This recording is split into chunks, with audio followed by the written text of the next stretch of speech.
Okay, we will get started.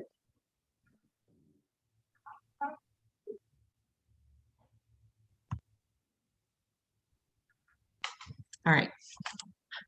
Good afternoon and welcome everyone. I'm Jennifer Taylor, Assistant Editor for Gnashing Teeth Publishing. We are so happy to celebrate this anniversary with all of you. I just want to talk about a few things before we get started with the reading. First, if you are interested in this book or any of our other books, you can find them on our website, gnashingteethpublishing.com, or on Amazon.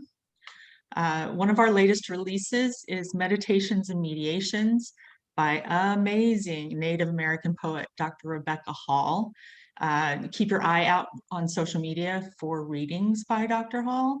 Her reading is just completely mesmerizing. It brings a whole new dimension to her poems. Our other latest release is She, Seen, Heard, Engaged. She is an anthology of work by girls and young women about what it's like for them to be a girl living in America today. This is only volume 1, and we hope to release annual volumes and that the project will continue to grow and evolve. And just wow, are we proud of these young women. They're great. Gnashing Teeth Publishing is currently in an open reading period. We are accepting submissions of full-length or chapbook manuscripts. We're looking for poetry, flash fiction, or a combination of the two. And we're loving the submissions we've received so far, so just please keep them coming. I want to mention our ongoing project, First Quarter Preventable Gun Violence, Volume 1. This is such an important project. We are looking for poems, essays, and artwork that speak to one of 126 mass shooting incidents that happened in just the first quarter of 2021. Authors and artists will sign up for a specific event, and then they will have one full page to react to that event in whatever way they see fit. The other half of this project is our goal to put a copy of this anthology into the hands of every last elected official in the House and the Senate. To that end, we are asking people to adopt one of their representatives and donate toward the cost of printing and shipping to that person. So please participate in whatever way you're moved to. And details can be found on our website. And again, that's gnashingteethpublishing.com. Now, 1 year ago, we released our second anthology, Love Notes You'll Never Read. We asked poets to submit poems about or to a person who had passed from their lives, whether that be through death or the ending of a relationship or just drifting apart and losing touch. And the work we received, ladies and gentlemen, was some of the most deeply introspective, revealing, and just exceptionally brave poetry that we have seen. I won't say we had fun putting this book together. The work was very reverent and emotional and sometimes draining, so that by the time that this baby was ready to be released out into the world, it was sort of a relief to do so. But we love this collection, and these poems have stuck with us in a way that few do.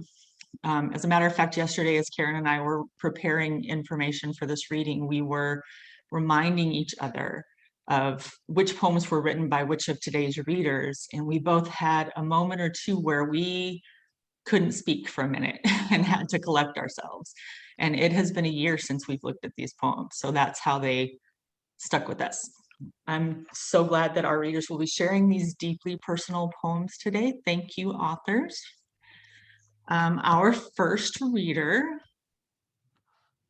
let me make sure there's no more people here. Okay, so our first reader will be Brittany Franklin. Brittany graduated from Stephen F. Austin University with a Bachelor of Fine Arts in Creative Writing. She has previously been published in Gravel, Anti-Heroin Chic, and RKVRY, and she has a poem forthcoming in Torrid Literature Journal. Brittany, has that poem come out yet?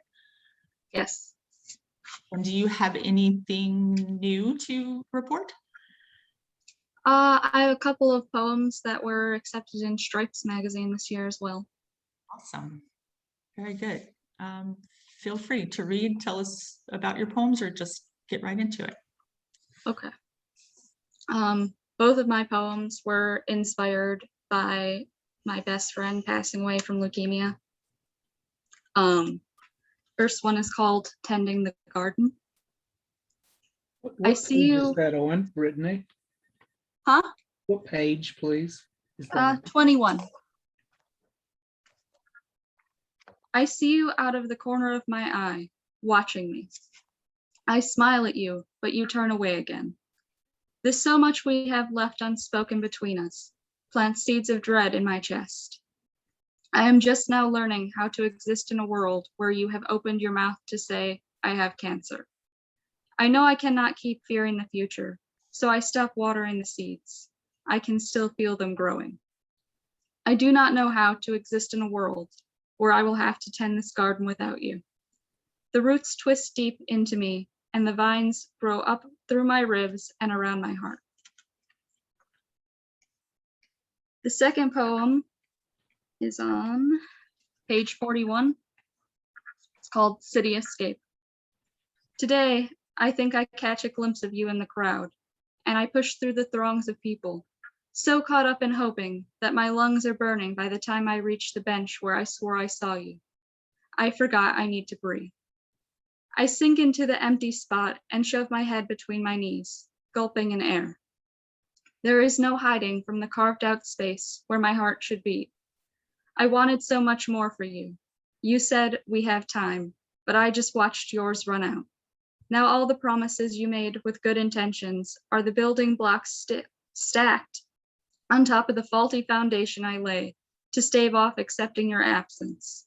I can feel them toppling, collapsing one by one, an entire civilization no one sees falling to its knees in front of them. Thank you. Thank you, Brittany. That's beautiful. Our next reader is Carl Papa Palmer. Carl Palmer is of Old Mill Road in Ridgeway, Virginia. He lives in University Place, Washington. He is retired from the military and Federal Aviation Administration, enjoying life as Papa to his grand descendants and being a Franciscan hospice volunteer. Carl is a Pushcart Prize, Best of the Net, and Micro Award nominee, and had a poem in Heat the Grease. We're frying up some poetry. That was our first anthology. It's really good. Carl, anything new you want to report? Any new workout? No, life goes on. Indeed. Every day is a better day. Waiting for Indeed. tomorrow. And thanks for doing this. This is wonderful. Oh, thank you. We're glad to. Yeah, Please feel free. I really liked Brittany's poem there. That was, especially the first one. Oh, Thank you. goodness gracious. Oh, yeah. Too. I have two in here as well. The first one is on page 6. This isn't someone passing from my life, but someone who passed in my life. Never knew her, never met her. We were in vehicles, and she just we just kind of passed by, seeing each other. This was also in the Dream Anthology from Poetry on Buses here in Seattle, the Metro on there. And the guidelines for that was write a dream sequence. So this one is called Less Tar. Us in the bus, carpool lane, riding past her with cell phone and cigarette, red BMW convertible, lane locked in traffic. Our eyes meet, reveal to each our dream. She, the desire to move swiftly, me wanting to taste the nicotine from her lips. I love it. Yeah. And the second one is on page 50. And this is of someone who did pass from my life. Portrait of Helen. Her permanent is just that. Not a hair out of place ever. She smiles forever. Her same small smile from this cracked, faded photo framed in oval on the top wall locker shelf of my unmade barracks bunk. Her best green dress and pale jade necklace enhance her rusty red hair, remembered from that day in this yellowed black and white print. I stroke her face, long for her embrace, breathe her aroma of lavender sachet, close my eyes and sway as the music plays, my wild Irish rose. That's beautiful. Thank you. Was Helen your mother? Yeah. That's gorgeous. Thank you.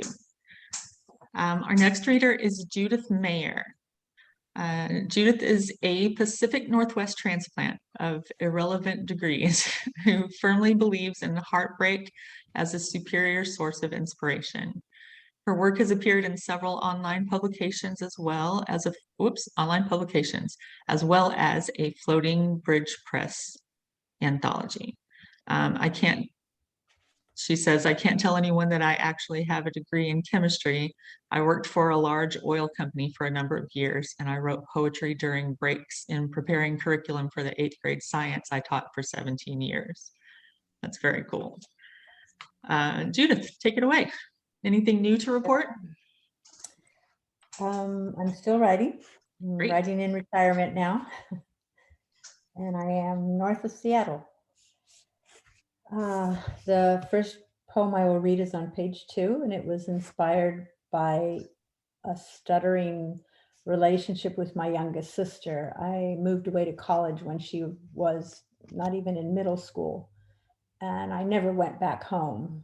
So that relationship flounders. It's called LA to SF.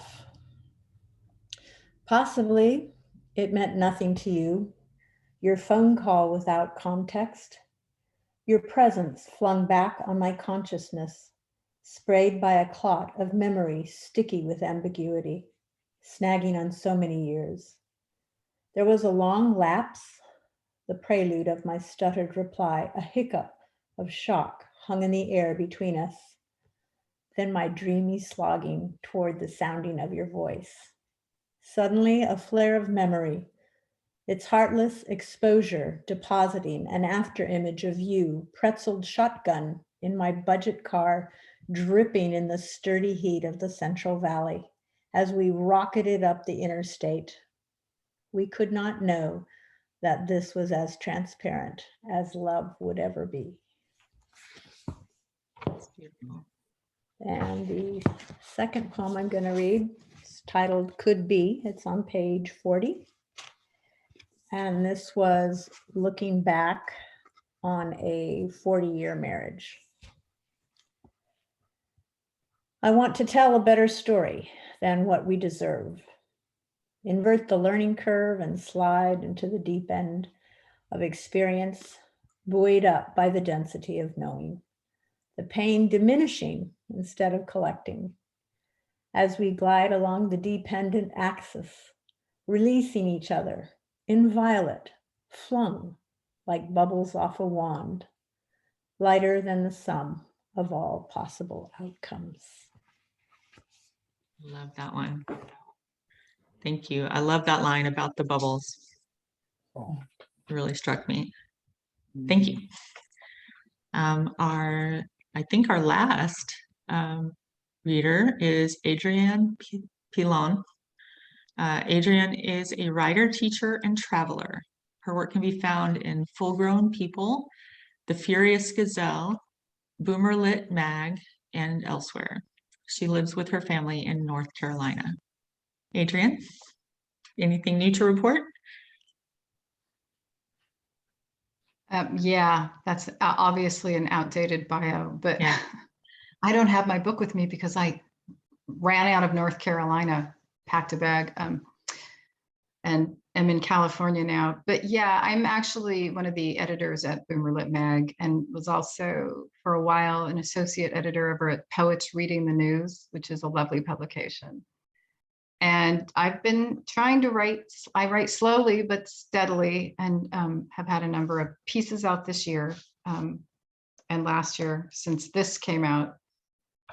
One of which I'm most proud of is Ted Cruz Ponders the Constitution, which appeared in an issue of The Racket some months back. I'm working on a whole Ted Cruz series. It's the Wow. gift that keeps on giving. Right. I don't know what page my poems are on because You're on 51 and 52. but I'm going to go ahead and read them. The first is the Tonka. Is that one does appear first? Tonka for a Lost Oak. Mhm. Page 51. And this is about the oak tree in the front yard of my childhood home, in which I spent many, many, many hours. Tonka for a lost oak. My body wore yours smooth in places, grooved and bare where I curled, nested, skin to bark before taking flight, before you were felled.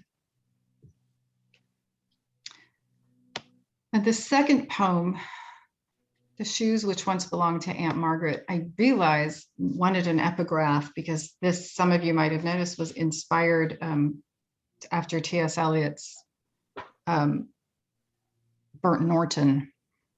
But this was for my beloved aunt, who I got a pair of shoes when she died.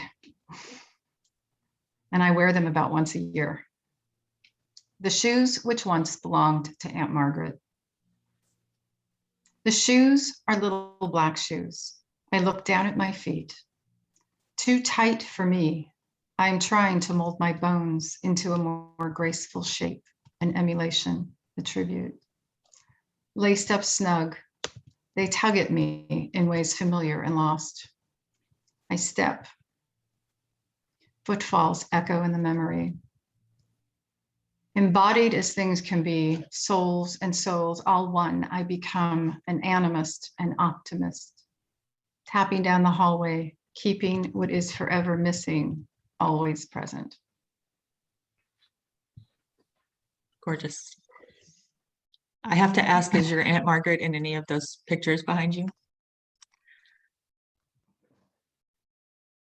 I don't think so. You know, I'm not at my house. Oh, that's true. It's my brother's house, so it's Okay. but no, I don't. Actually, yes, there's one up in the corner there with a lot of people in it. It's my brother's wedding and she is there. But yeah, a beloved aunt, also with the flaming red hair. Wonderful. And yeah, little black shoes. That's Adrienne, funny. My Aunt Margaret has flaming red hair also. Adrienne, can you tell us one more time? You said something about you're the editor of Poets Reading the News. I'm one of the associate. I was one of the associate editor. Like in the associate team, I'm basically a reader. It's called Poets Reading the News, and I can drop a link in the chat. Wonderful publication. And I'm the associate. I can probably find it. I don't know how to see the link or anything, but it's probably, I could probably find it on. It's poets responding to current events. Gotcha. And it's actually, the online presence is really nice. It's set up like a newspaper with segments, climate, Neat. world, US. Yeah. And then I'm an associate editor at Boomer Lit Mag. Which Which one? Boomer Lit Mag. Blue Merlet? Boomer. Boomer. As in a boomer. Oh, hi, Boomer. It's a terrible name. But we've had everyone from the age of 17 to 90 published. And in fact, this year, one of our poets got a pushcart prize, was a pushcart prize winner. Nice. Yeah. Cool. We're So pretty it- thrilled it's- about it. It's Boomer what? What's the second word? Boomer Lit Mag. Boomer I'm lit. gonna drop it in the chat and then, Thank you. yeah. For our guests who are listening, if you have any questions for our poets, please feel free.